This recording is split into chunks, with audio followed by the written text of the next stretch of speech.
How you guys doing out there? More Pokemon? Caught a Spearow in between episodes. I was trying to do it on the first episode, but it was taking far too long. And let's just look at the rest of the team just for laughs. Anyway, I named it Toby Keith for some reason. You know, like the country music guy from the early 2000s. Is he still popular? I don't even know. I don't know nothing about anything. I feel like I'm perpetually stuck in the year 2006. I feel like everybody has the point in life where they decide, okay, in this particular year, I'm up to date on all world affairs and I understand how things work, and this is the year where I just stop focusing on new things. I'm just gonna tune out anything that happens in years beyond this. This is my era. Anyway, the point I'm getting at here is, I think I reached that point in about 2006 when I was 11. 2006 was a formative year for me. It was when we got high-speed internet and well, there was suddenly nothing to restrain me in exploring the vast recesses of the internet, and then I discovered Newgrounds, and well, the rest is history, as they say. Did we actually catch that Nidoran in the last episode? It's been almost a week since that was recorded, so I don't quite know the order. Okay, there's mostly bug types in this area, as I'm sure you're aware, so Toby Keith is just gonna clean up. He's real good with the bug types. I was trying to find a wild battle for him. I don't know why, I might have said this last episode, I don't know why the trainer looks red when he scrolls into the battle and then switches over to blue. I don't know if that's an emulator thing or what the deal is. The tufts of hair on Toby Keith kind of make him look like Bart Simpson from behind, doesn't it? I'm Bart Simpson, who the hell are you? The Simpsons used to be so controversial back in the day, and now it's owned by Disney. It's about as non-controversial as you can get.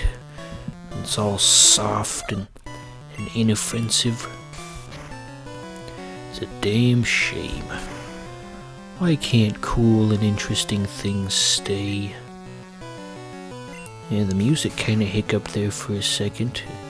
It's probably just my capture card. What else have I been doing lately? I got my hair cut today. Yeah, that's real interesting. I guess, you know, with all the stuff going on in the world, it's gotten to the point where they can reopen barbershops. So yeah, the family and I went out to go get that done. I think we timed it pretty well, actually, because I'd imagine the barber shops of the world are gonna have to shut down again soon, because the case numbers for COVID-19 are going up again. Thankfully, we managed to sneak in there during that small window where it was okay. Certainly feels weird going this long without a haircut. I forgot how much forehead I had underneath all of that. It's like that picture of Vegeta from Dragon Ball Z where they removed his hair or did something to his hair to show that his whole face was like 60% forehead. That was a Reddit post I saw in 2015. Yes, I was super into Dragon Ball Z in 2015. I was into it long before that as well, when it was originally on, but I got back into it when Dragon Ball Xenoverse came out. I never did play the game, but just seeing videos of it kinda got me in a Dragon Ball Z mood, and then I rewatched the whole series, and that was a fun time. Ooh, look at that.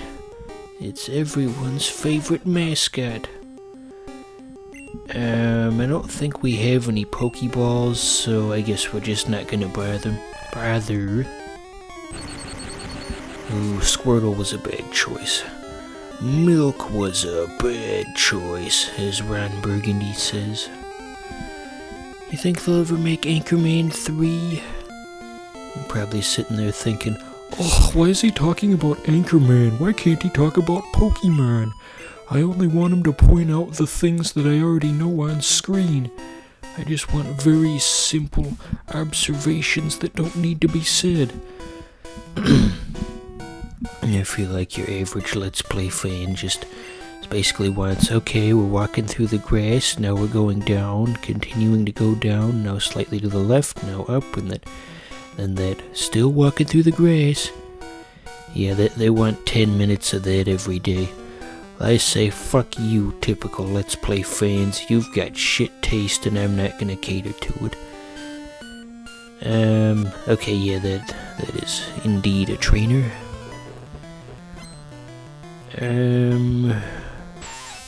I remember once I had the Game Boy Advance Action Replay, and I was using it on Pokemon Leaf Green, and whenever you defeated a trainer, the Pokemon you defeated would still be standing there, and the trainer would just be standing next to it, just like the sprite of the trainer.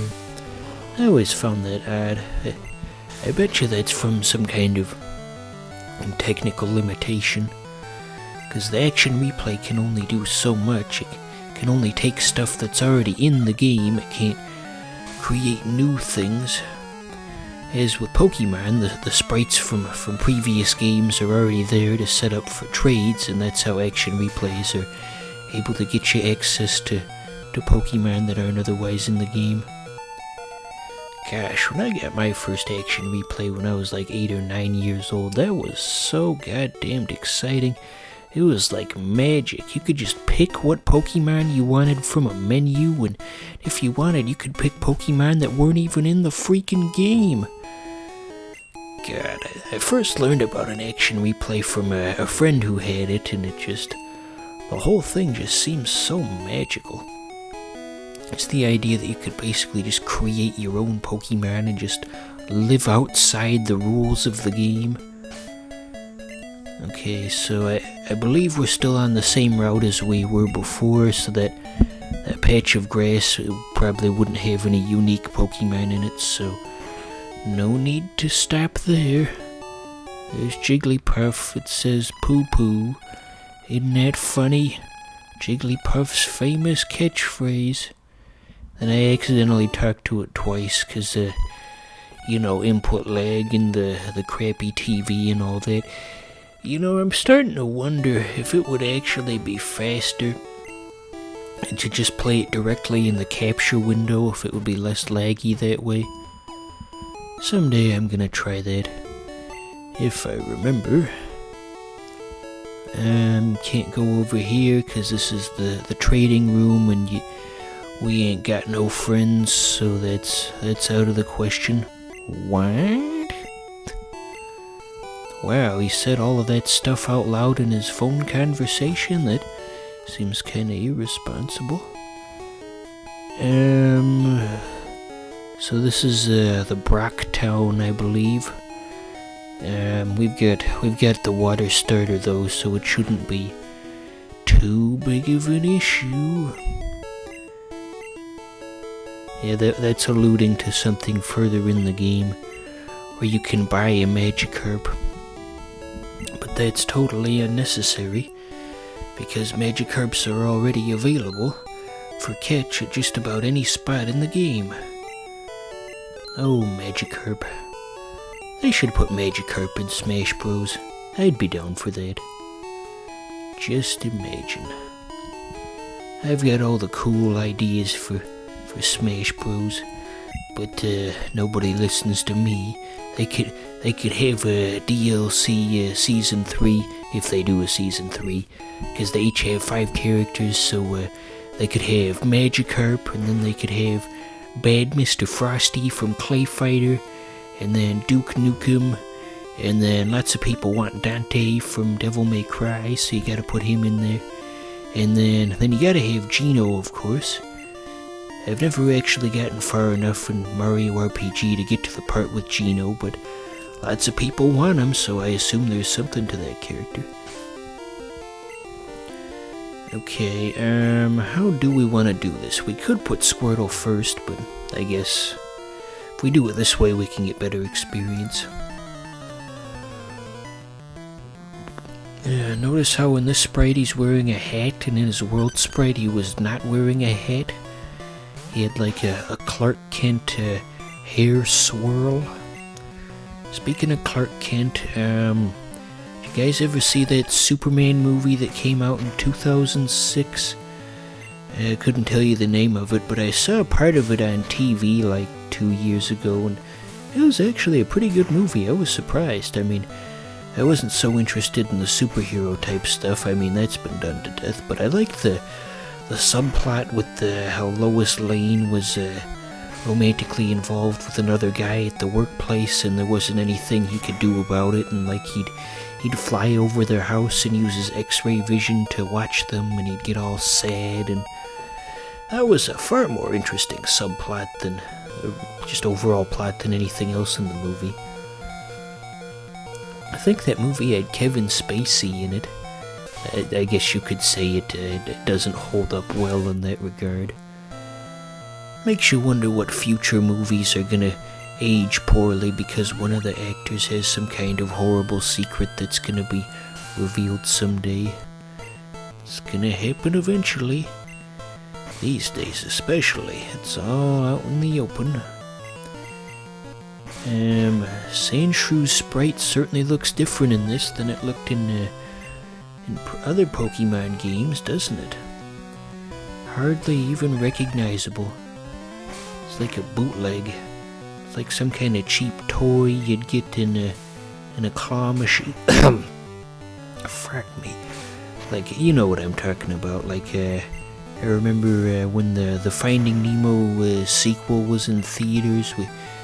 After we saw it, we went to a restaurant and they had a claw machine with just regular clownfish in it. Thought somebody was sneaking up behind me. But anyway, yeah, they had regular looking stuffed clownfish in the machine to try and cash in on the success of the movie. Alright, well, more Pokemon will come eventually.